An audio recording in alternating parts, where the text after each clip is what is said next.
This is interview 04 for the 30 Years of Mercy Oral History Project. My name is Daniel Hutchinson, and today I have the pleasure to talk with Stan Patterson. And Stan, is that how you prefer to go by Sure. for the interview today? Yes.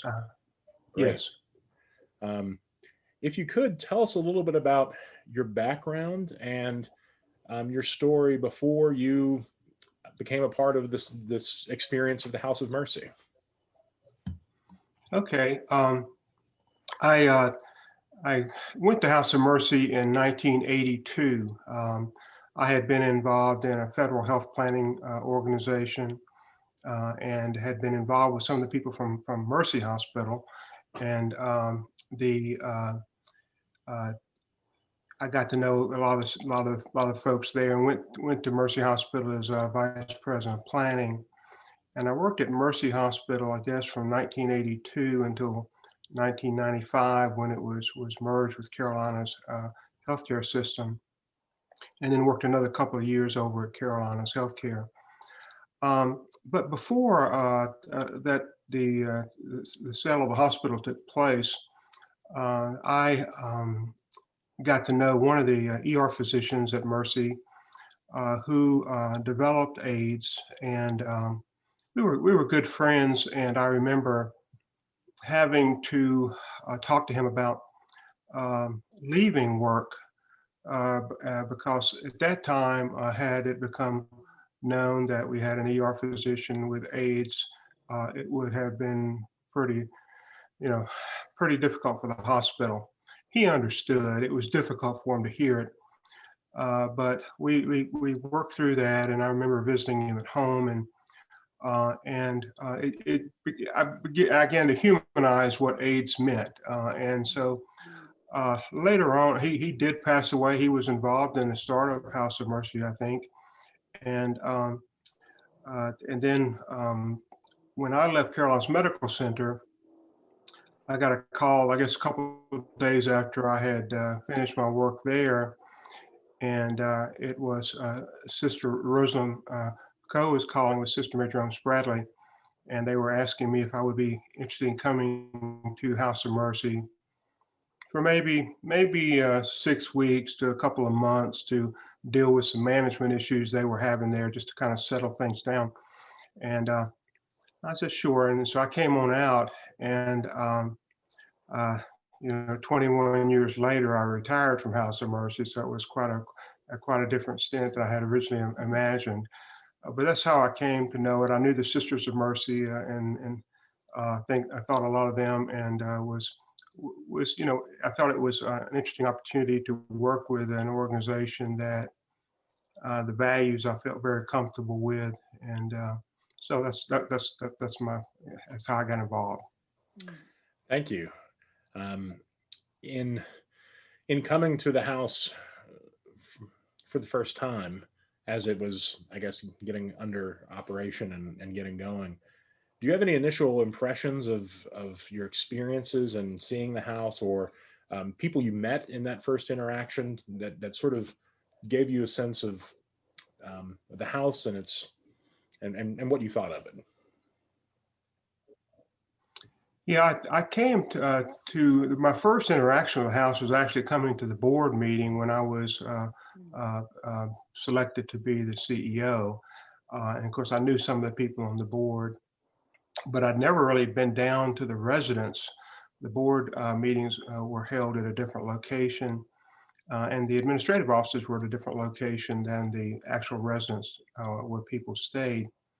But I remember going down to the residence later on, and I had a sense of foreboding what it might be like to be involved with House of Mercy in terms of, I kind of imagine it a bit to be, you, be a bit depressing, and that's not at all what I found. I found that it was a place where you had people who cared for each other. The staff cared for the residents, and the residents cared for each other as well. And there was a lot of laughter. I think that when you had the meals, I would go down for meals occasionally, and there was always a lot of banter between the residents and the staff, just like you would have at a normal family. And The staff did eat along with the residents, at a big table. And so I think that was something that helped me work with the organization, was that it was really an organization that showed although the AIDS was very difficult, life does go on, and people can be very comfortable with each other. And I also remember some of the early residents that I met, and how much I just enjoyed talking with them. Thank you. Yeah, that's been a common theme we've heard, I think, in these interviews is Mhm. the experience of folks stepping into a home and seeing the dynamics of the men and women, in this space, living together, sharing a home and sharing a journey, hopefully towards reconciliation and healing, if not of necessarily the body, then certainly of the spirit. So, Yeah. um, Mhm. um, so you mentioned a little bit earlier about your colleague, the physician who had AIDS, and how that touched you and sort of brought this issue to, in a personal way, into your imagination. How do you, for those perhaps who didn't live or understand that time period of maybe say the late '80s, the 1990s, um, what needs in the community do you think House of Mercy responded to in terms of what the climate and what the dynamics were for people living with AIDS back then? Why House of Mercy represented the service and the place that it did, if that makes sense. I think the thing I would set the context a little bit. When I was with the hospital, and AIDS first began to be recognized as a specific disease, and we began to have the early patients come in, there was the real fear that AIDS was basically patients with AIDS were going to fill up the hospitals. I mean, there was just a lot of concern. And I remember when I visited my friend who was the ER doctor, it was I visited him in his patient room, and it was very similar to what you see now, with people gowning up to be very careful that you didn't acquire the disease, nor did you pass on to the patient anything that their system might not handle well. And so there was a tremendous amount of fear, again, because people didn't understand fully how the disease was transmitted. And when I came out the House of Mercy, some of that had passed, but what I found was, and I think what the sisters had found, was that when normally someone has a terminal disease, there are healthcare facilities that are available to them, or they go home and they stay with their family.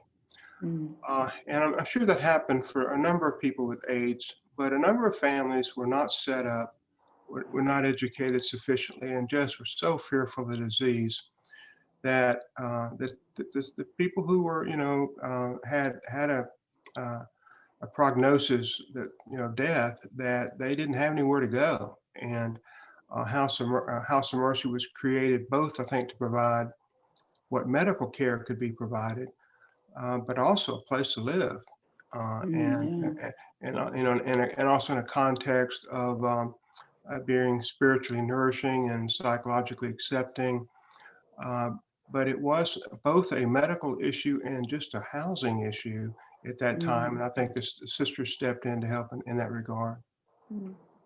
Could I ask a question here, Sure. just going on that? Was it difficult for you, Stan, to go from a working in a medical facility to a home health care type situation? I forgot the name of the House of Mercy. It was a family license something. Yeah, yeah. Was it difficult? I think that it was a challenge in the sense that when you work in a large institution, you had different departments to do your financial area, human resources or maintenance, and all these kinds of things. And when I got the House of Mercy, it was me, one fella, and the rest were, nurses, and and we, it was just, it was operating a very small business, and the same Mm, challenges that a small business operator would have, we had at House mm, of Mercy because it was so small. Um, I think that I enjoyed the diversity of the work. As a matter of fact, mm. I got to, I was actually, I'm fairly handy and I'm able to do repair work, and I would go down to the residence and do repair work there. Um, yeah, it was really quite a culture shock to go from Yeah. having Mm, an office, in a nice medical tower, and our offices were housed in this little frame house that was cold as a Dickens in the wintertime, and it had squirrels in the attic, and it, they later tore it down, which it needed to be torn down. But yeah, that was a shock. Yeah, I guess. okay. Um, in in your description of that atmosphere of the time of, and then in your connection to sort of what's going on today, right? Fear, fear of passing stuff on, the prognosis, the challenging prognosis of that era. Did did you observe in the stories or the experiences of the men and women who came to the home any sort of impact of discrimination or stigmatization or inequality? Did the difficult dynamics of that time make itself felt in the lives of the residents as you saw? I I probably didn't have as many encounters in that way as some of the staff that dealt with them day to day, but I do know that there was, prejudice against both being gay, and for many of the residents, especially in the more recent years, uh, being poor Mm, and all the things that go along with not having any resources, mm, and not being able to get housing because they didn't have resources, or there mm, might be a criminal record background that also came into play again more in the later years. Um, it was interesting from a community perspective. For me, it was, you saw both the good and the bad, and you saw, and it wasn't hard to, it was difficult to predict sometimes where you would see it. I mm, remember we were hiring a chief financial officer one time, and I had a gentleman who was very interested in a position until he found out that we took care of persons with AIDS. Then he mm. withdrew his application. Oh, He mm, just said I don't think I can work there. mm, But then you had other churches that you might consider to be very conservative and might be pretty judgmental about the House of Mercy.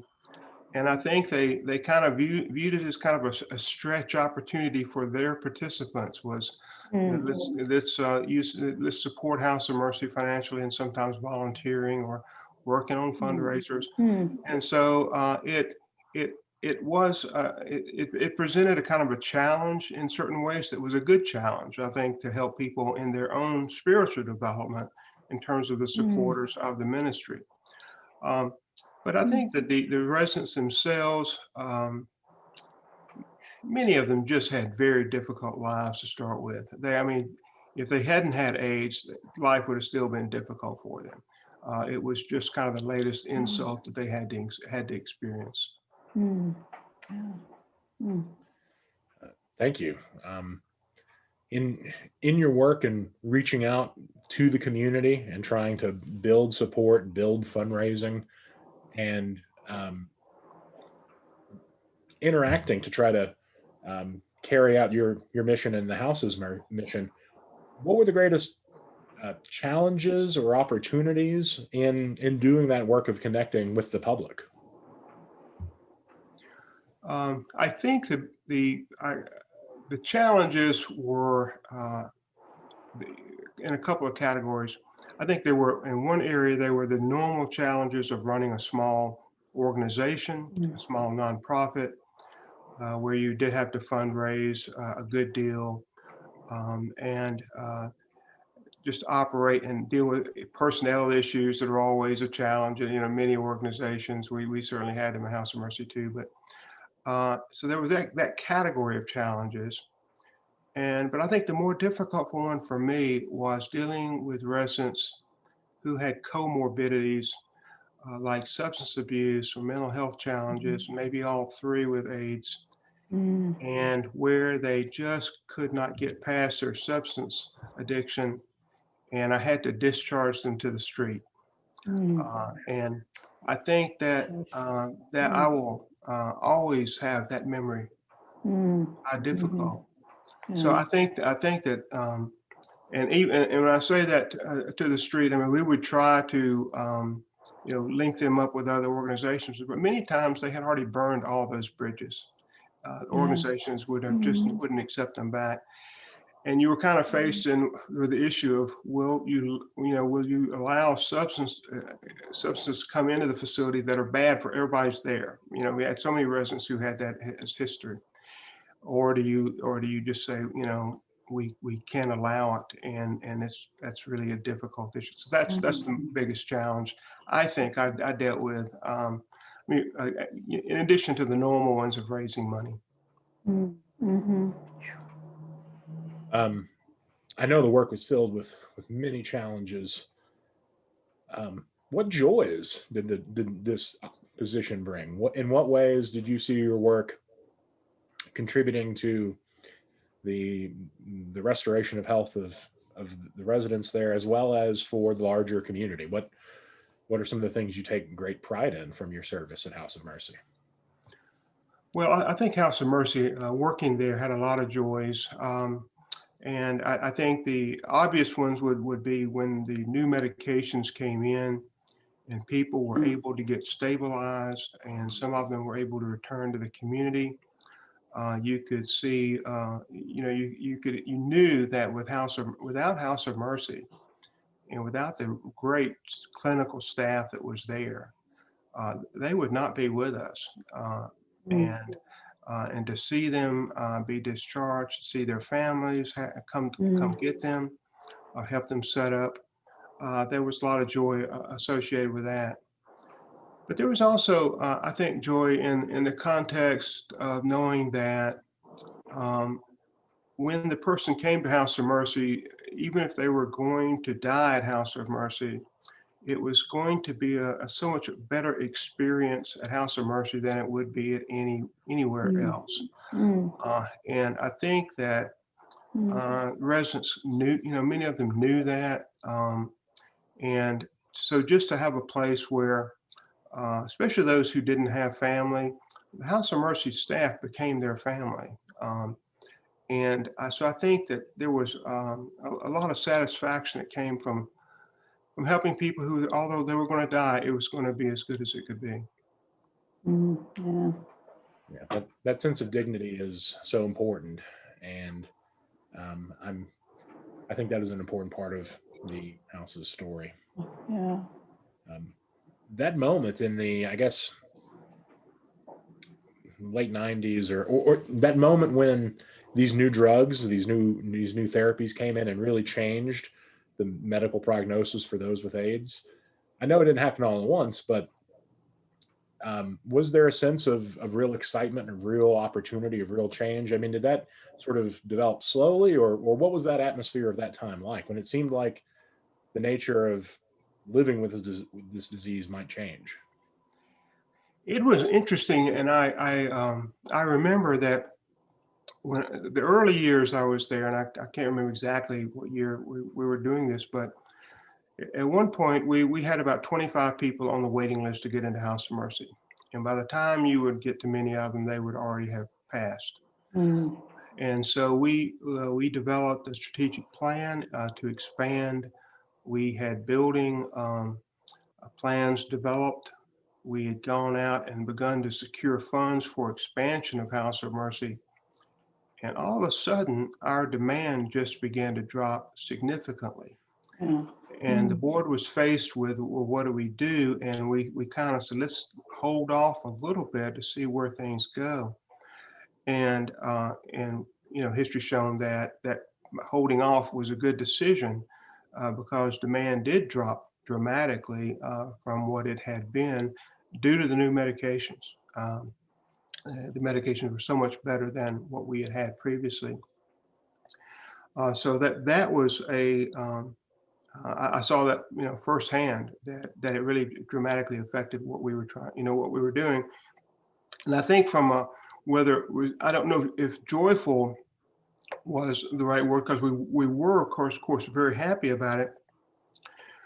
But from a planning perspective and how the organization should respond, we were uh, a bit mystified kind of Yeah. what's going on here. And later on, we could sort it out what happened. Um, and then it was, well, kind of, where do we go from here? Mhm. Is there going to be sufficient demand, to keep the facility going, and those kinds of things. Hmm. Hmm. Well, that's sort of an excellent question.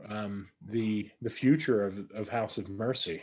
I imagine that continuing to care for those living with age will always be a part of the house's identity.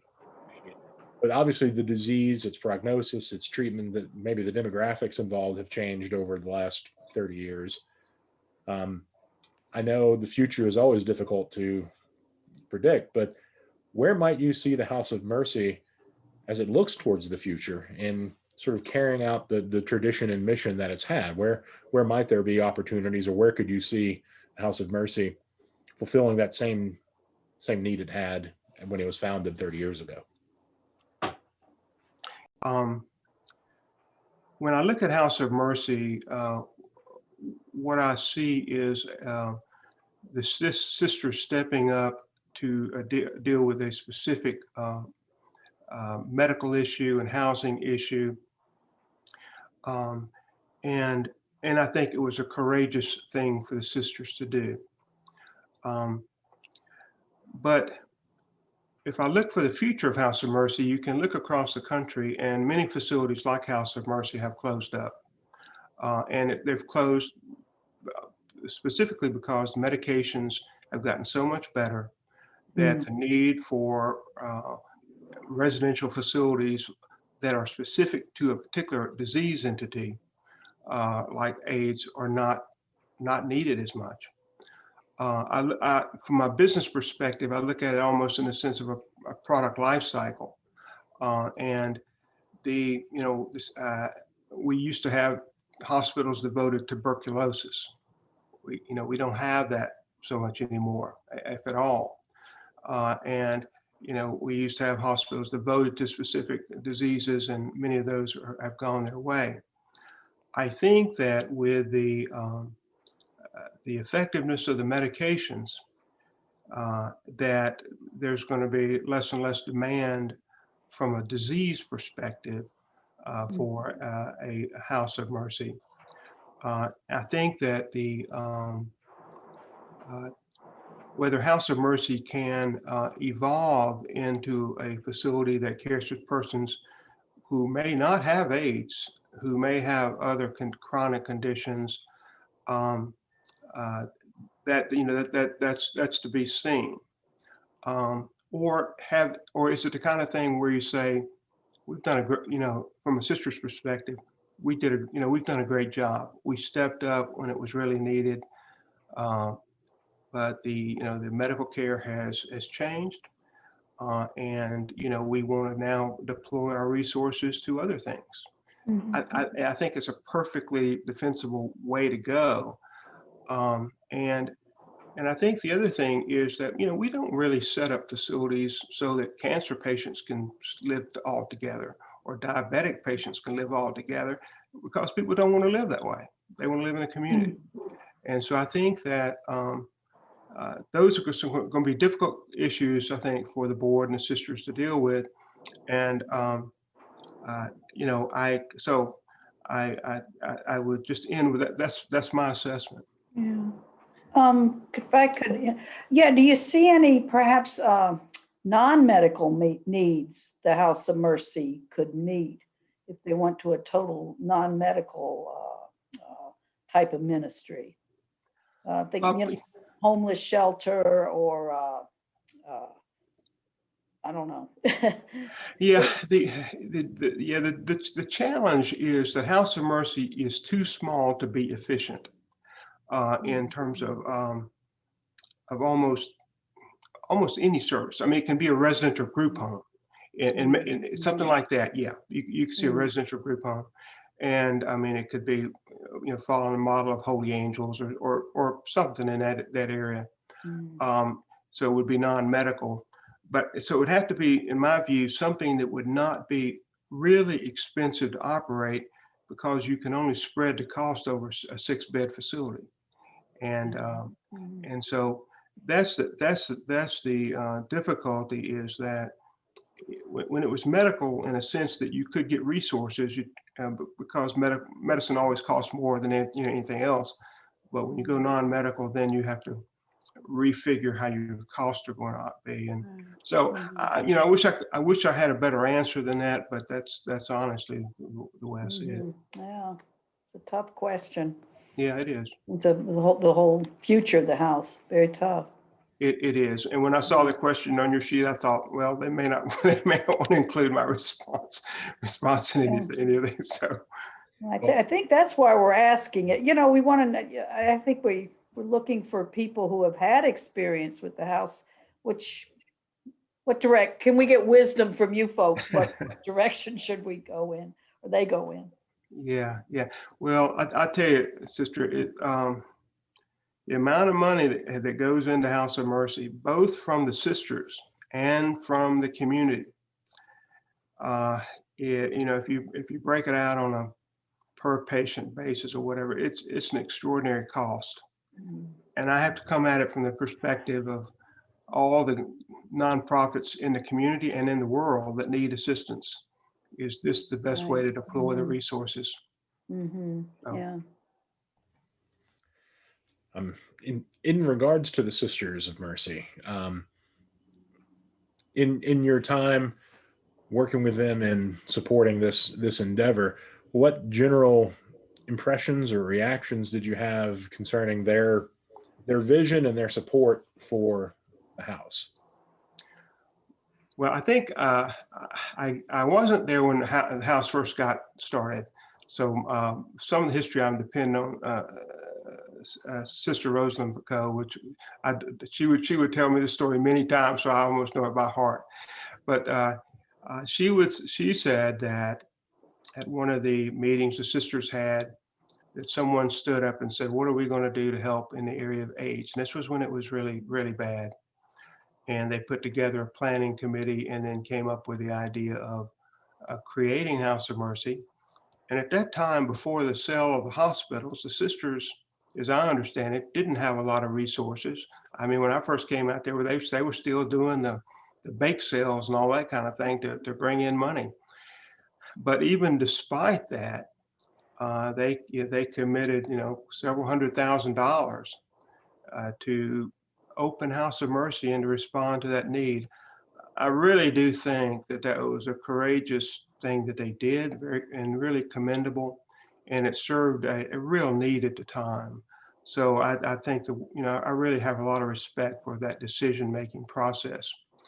When I came out, the sisters were nothing but supportive. I mean, we just both financially and personally, they supported me and they supported staff. They did everything to make the ministry as effective as it could be, and so I just have the highest regard for their efforts in this area. Thank you. Um, are there any particular stories or experiences or topics that you think that you would like to leave us with, or things that we've missed in sort of our exploration of this story? What is there anything in particular that jumps out at you? Yeah, there was one story that I thought was so interesting. In most recent years, we've had folks at House of Mercy who would be undocumented, and so their access to healthcare was more limited in many ways than persons who had some other kind of support. And we had one gentleman at House of Mercy. His name was Cruz, and I'm not sure if that was first or last name. He was from Honduras, and Cruz had come over to the United States to work, and his father was already here. Cruz acquired AIDS, and he was living with 5 or 6 guys, and they couldn't take care of him, and they found House of Mercy, and he came out. Cruz ended up dying at House of Mercy, and he was really, I think, well loved by staff. And but the question was kind of what to do with his remains, and he was eventually cremated. And at a meeting with one of the group of sisters, I mentioned that we were having difficulty figuring out what to do with his remains, and in terms of his family, wanted him back in Honduras. And Sister Debbie Kearns later on called to say that she had been in contact with a sister from Honduras, and they were both scheduled to go to a meeting in Washington, D.C. in the next few days. And that if I could get the remains, she would take them to Washington. The other sister would take them to Honduras and get them to the family.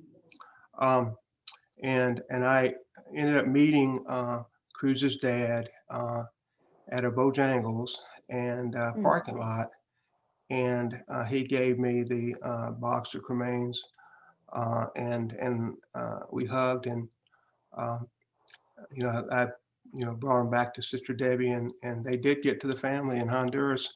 And I just thought it was such a nice story of both the sisters being in support of House of Mercy, and just the humanity of the whole effort. So that story has just kind of remained with me. Wow. That's very moving, and I think it does, as you say a whole lot about the care of the sisters, but also the care of you and of the staff and everyone at House of Mercy to ensure that those that lived there lived good lives and were remembered in dignified ways. So, thank you. It says a lot. In thinking back, well, when did your time at House of Mercy conclude? I was there 21 years. From 1997 to 2018, I guess. Yeah. Wow. I mean, that's a remarkable span. In looking back at that time, what do you hope the legacy of House of Mercy will be? Your legacy in working there? I know that's sort of a big question, but any thoughts about how you would like this time to be remembered?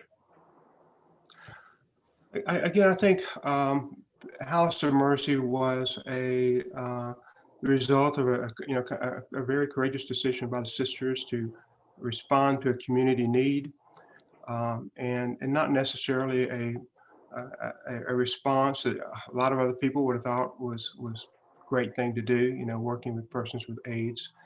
So I think that to have the operation there, and I think that when I was there, I think we took care of 300 people, and so and I really do think it has been a quality operation throughout, and good staff, and so I'd like to be remembered from that by that. I think that the other thing that I hadn't mentioned is we really had good board members. We had great volunteers.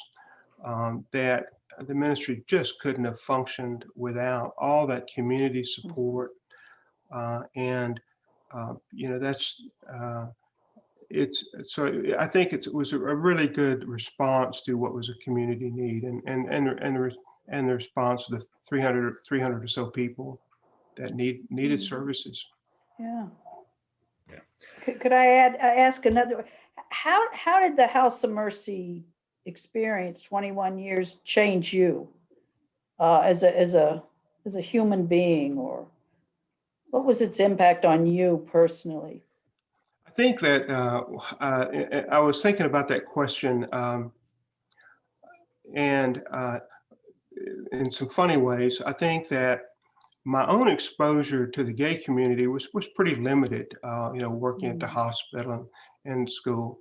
And because the gay community was extremely supportive of House of Mercy with funding and different kinds of things. So I got to go to a lot of different meetings, and different gay organizations. So it opened my eyes to a completely new group of folks I'd had, no involvement with, and I think the world of them, and they were, just had a great time joking around with these folks.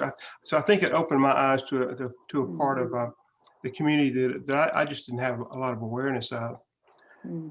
I think one other story I'd like to tell is that it's so easy not to know things in certain ways.